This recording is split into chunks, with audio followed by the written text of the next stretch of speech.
Have you ever had one of those moments when you experience something?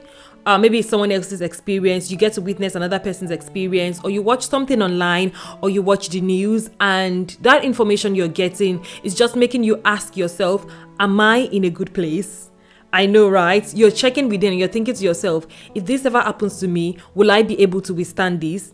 I'm sure that I've had those moments in my life where I saw someone's experience and I'm thinking to myself, I hope this never happens to me. What can I do to make sure this is not my own story? So I'm going to be sharing 7 big life questions that every woman, everyone in general, but because I talk to women, I talk to ladies, so I'm just going to say every woman should ask yourself. You should ask yourself, especially when you're in your 30s, because I believe that in your 30s, you've gained life experience up to that point, and your life experience can help you answer these questions for sure. Nothing is certain. No one knows tomorrow. Change is the only constant thing. But one thing I know is that when you are fortified, when you're in a good standing, when you're sure of, your basis, your ground, right? You're able to fight whatever challenges come your way. You're able to stand on a good, foundation. Yes, if you have a very good foundation, you have a very good base, you're able to stand and fight whatever life is throwing at you,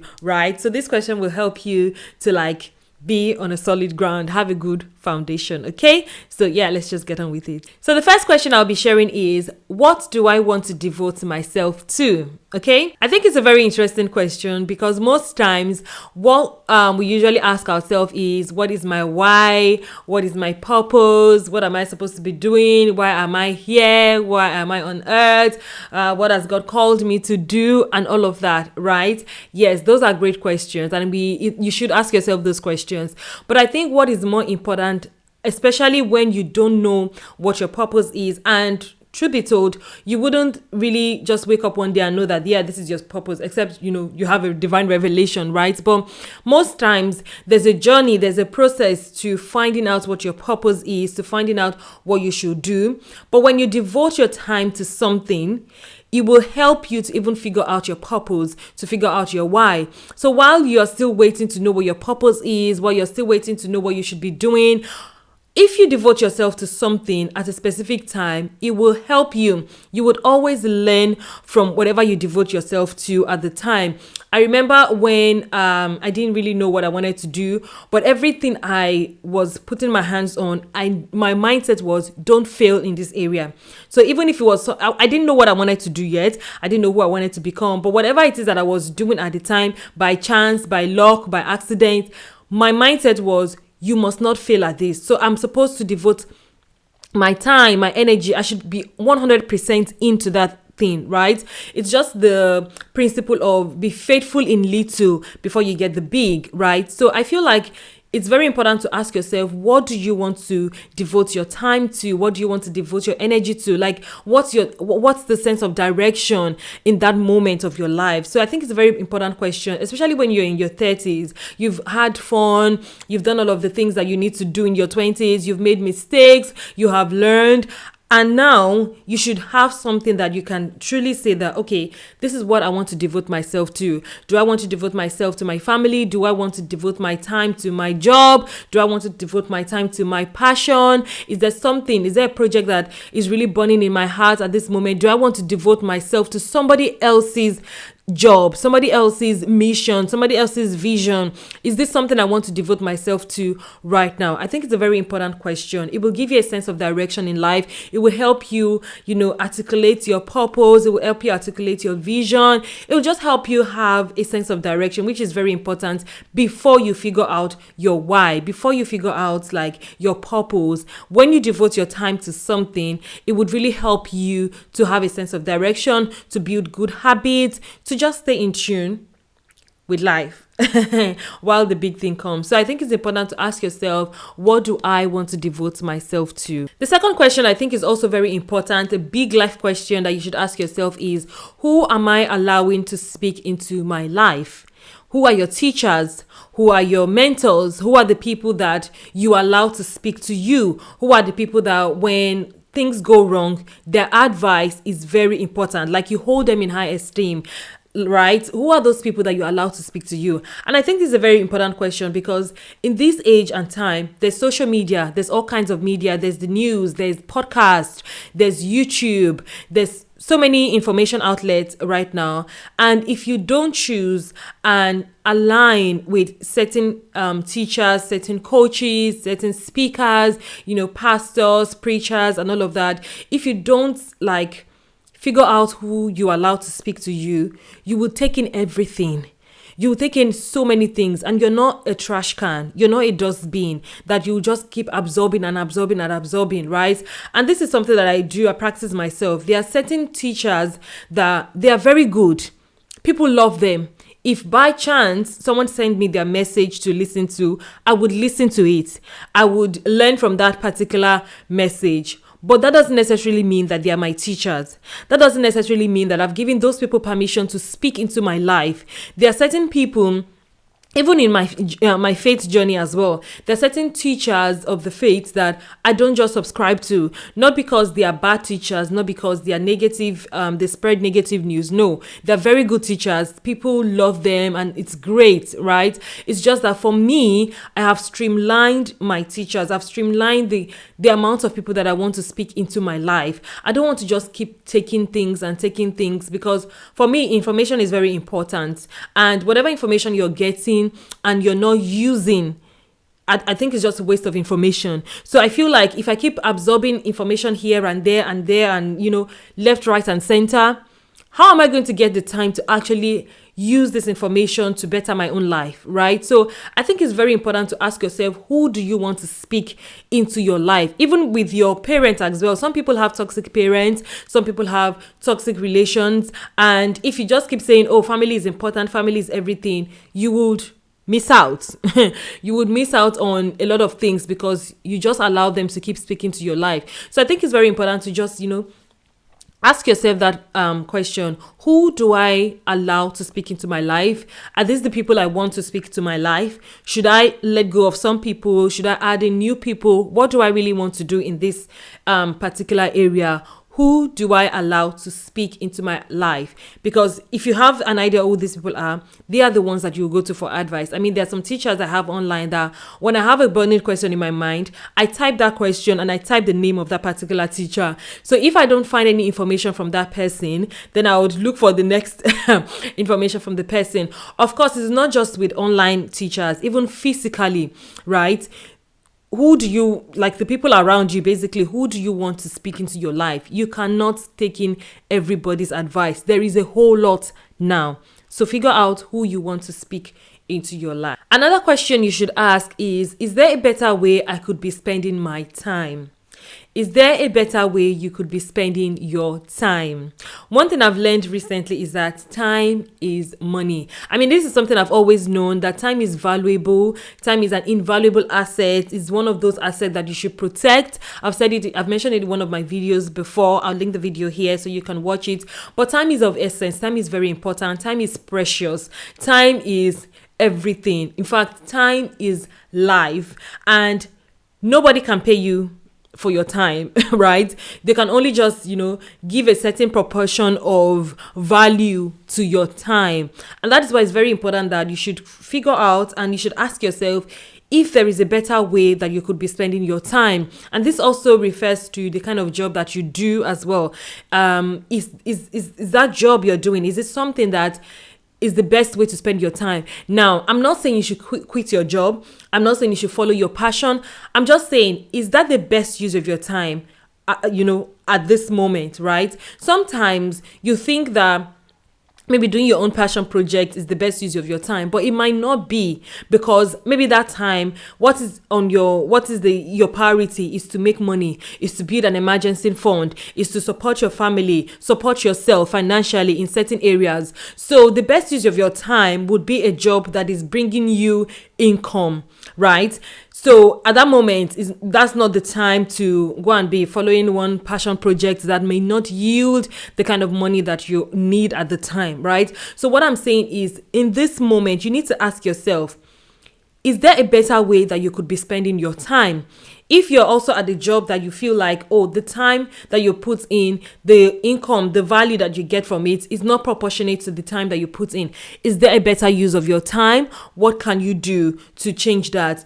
Even in your relationship, like with everything in general, that you're spending your time, who you're spending your time with, what you're spending your time on, how you are spending your time in general, is there a better way that you could be spending your time? Because that is your life that is, flying by gradually.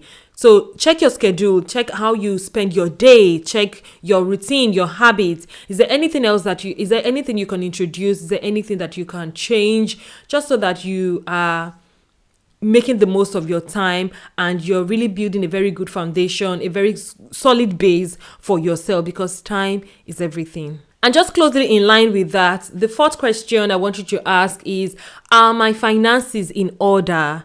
Are my finances in order?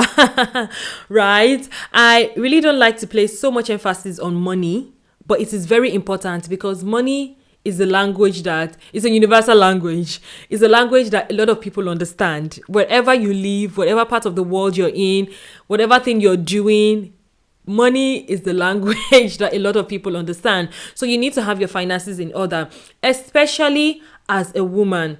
You need to have your finances in order. I've said it a lot on this channel. This was one of the things that I wish I, did earlier. I wish I had my finances in order. I mentioned in one of the videos where I did with Victoria Fash, where we talked about the things that we regret doing or the things we are grateful we did in our 20s. I'll link the video here. That's why I told you. I have a lot of useful resources on my channel. But anyway, I'm going away from the point. But what I'm just trying to say in essence is that as a woman, you need to have your finances in order. You need to build an emergency fund. You need to slay those debts. You need to, have a backup plan. You need to just have your finances in order because it is very, very important. Sometimes your finance can be your leverage. Maybe there's a dream that you're pursuing. There's something that you need to do in this moment. There's a burning desire in your heart and you don't have the resources to do it. Imagine how disappointed you would be, right? I'm not saying that money is everything, obviously, but what I'm saying is it's very important that you have your finances in order. This is something that I started to do late last year and early this year. And I'm so pleased with myself that I'm really in a good place. My money mindset, I really, really watched a lot of videos to have a very good money mindset, to also put some plan in place. And I'm really glad that I'm doing this. I'm really glad that I'm doing it because it just helps me to be at ease. It helps me to know that, okay, if anything happens, I have a very good cushion, or I'm building towards a very good cushion so that when the unexpected happens, I'm not at a point where I'm totally disappointed in myself or I'm just really stranded. I know that God is the author and finisher of our faith, is the one that helps us even in those moments where we are stuck. But I feel like when God has blessed you with wisdom, when he has blessed you with resources, you should make the most of it. It's just like the parable of, the talents, where some were given certain talent, an amount of talent, someone buried his own, someone reinvested it, someone repurposed it. I think it's the same principle when I'm talking with your finances, so that you are able to sit down and think, okay, if your finances are not in order, how else can you maximize your time so that you're able to, enjoy your life and also have your financial stability, right? Another question you should ask yourself, and I think it's number 5, yes, if I'm not mistaken, another question you should ask yourself is, where do my relationships stand? Right? Where do you stand with your relationships? Or where do your relationships stand with you?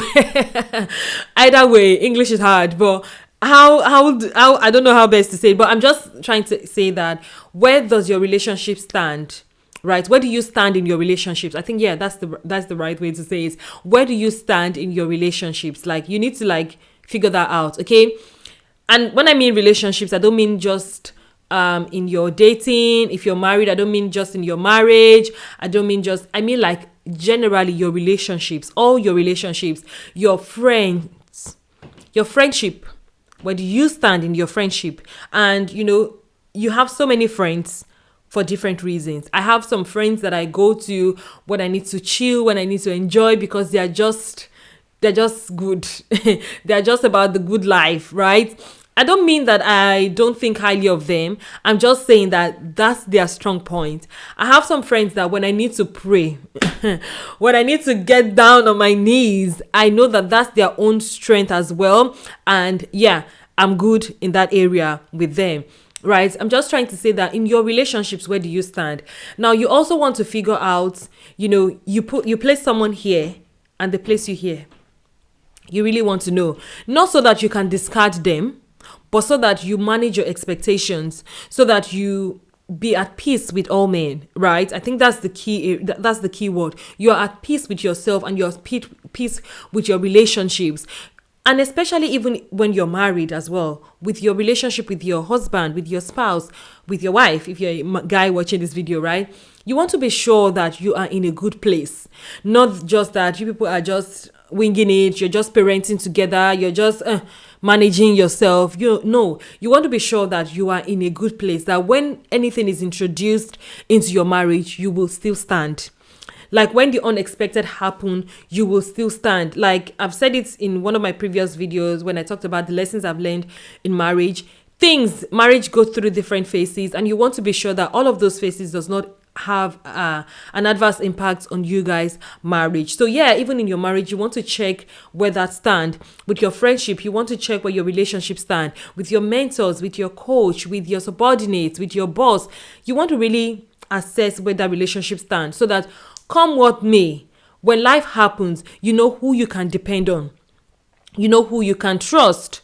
You know who you can rely on, right? Again, like I said in the beginning of this video, it's about having a solid foundation, having a good base, like a soldier who is standing right. When things come, it can defend, it can, fight, it can do all of that, right? So yeah, I think that's the essence of this. So you want to check where your relationships stand. And I think relationships are a very critical part of life. You want to check where you stand in your relationships. So number 6 would be, how do I nourish my body? How do I nourish my body? How do I take care of my body? The Bible says that your body is a temple of the Lord, and you should ensure that you keep it intact, you keep it right. Whatever it is that you want to do, whatever area of life that you need to fight, whatever challenge that you need to overcome, whatever achievement that you need to celebrate, you need to be healthy. You need to be in the right body. You need your body to be able to support your joys, your wins, your fights. Your body goes through a lot every day. If you're not getting enough sleep, you need to check that. If you're not eating healthy, and I'm speaking to myself here, you need to check that. But hey, I'm a nursing mother. If you're not eating healthy, you need to check that. If you're not exercising, if you're not fit, right? It's not just about your stature. I don't think I'm fit right now, but yeah, I'm just allowing myself, giving myself excuses. But yeah, I know that I need to take care of my body. I know I need to nourish my body. I want to live long and I want to enjoy my life. So I need my body to be okay. Especially as you age, as you grow older, you need your body to be fit. You need it to be able to carry you through the years, and you're not as agile as you used to be maybe when you were in your 20s. So you need to actually give it activity. It's not just about chasing children up and down. It's about, just giving yourself that boost, get those exercises in, get those healthy food, get that sleep in, do whatever it is that you know you need to do to nourish your body. Finally, the last question. Growing is a part of life, is an essential part of life. As long as you're a living being, you should grow. You were designed for growth, right? And it's very important to know how you learn, how you absorb information and process it, and how you get it to work for yourself. Because some people, I just read a book actually for my kids. I was trying to figure out how to get them to, do better basically. And I read this book. It's about different smarts. I'll share that in another video. It's about 9 different kind of smart. Yeah. And, we just say to people that you're smart, but there are different types of smart. And instead of saying, oh, I'm dumb, you can say, oh, I'm not smart in this area, but I'm smart in that area. Basically, this book just gave me a different mindset to how you see yourself and how you learn, right? And it's very important for us to know how we learn, how you learn, how I learn. Right now, I know how I process information. I know how my brain works. I know how I learn. I know how I can use information for my own growth. So it's very important that you figure out how you learn, what works for you, how you process information, how you get information to work for you. Are you a visual learner? Are you a visual learner? Are you someone that you like to listen a lot more? Are you someone that you learn by experience? Are you someone that you need to get your hands in the game, like for you to, understand better? Are you someone who learns through music? Are you someone who, like, you just need to know how you learn, because it's very important that you learn, and you know how to learn things quickly, because the world is changing, things are evolving, it's no longer, and things are growing, like it's changing really fast. So you need to be able to learn things quickly, learn things fast, and be able to use that information for yourself, leverage information for yourself. So for you to have a good base, like maybe I remember my husband was just sharing with me, like, some people were laid off, were made redundant in some sector. He was just someone, some people's experience basically. And because of the experiences and the kind of experiences they've gathered, the places they've worked, they were able to get, something real quick, while others were not able to get. And, some of the reasons we're sharing was how some of them are able to like adapt very quickly. And you're able to adapt quickly because you learn, you see things quickly, you're a people person, you quickly adapt, or whatever it is that is your own strength, you use it and you're able to learn quickly. So I think it's very important, basically. I don't know if I'm explaining this point properly, but you need to know how you learn, because as you learn, you are able to fight. All right, so these are the questions I will be sharing in this video. I hope I really, explain all these questions properly, and I hope it doesn't confuse anyone, and I hope you don't see it as something that is tasking, because that's one of the challenges people have. It's not something tasking, it's just so that you have some journal prompts or some reflection points that you would, when you're doing your quiet time, you'd have some questions to ask yourself, so that you reflect better, you journal better, you basically just have something to help you in your quiet time. Okay, I can go on and on about this, but yeah, I hope you really enjoyed this video. And if there are any other questions that you want to add, you can feel free to add them in the comment section. I would love to hear from you as well, and let me know what you think about this video as well. And if you're yet to subscribe, do not forget to click the subscribe button, turn on your bell notification so you don't miss out on any of my videos. And as always, I'll see you guys in the next one. You are amazing.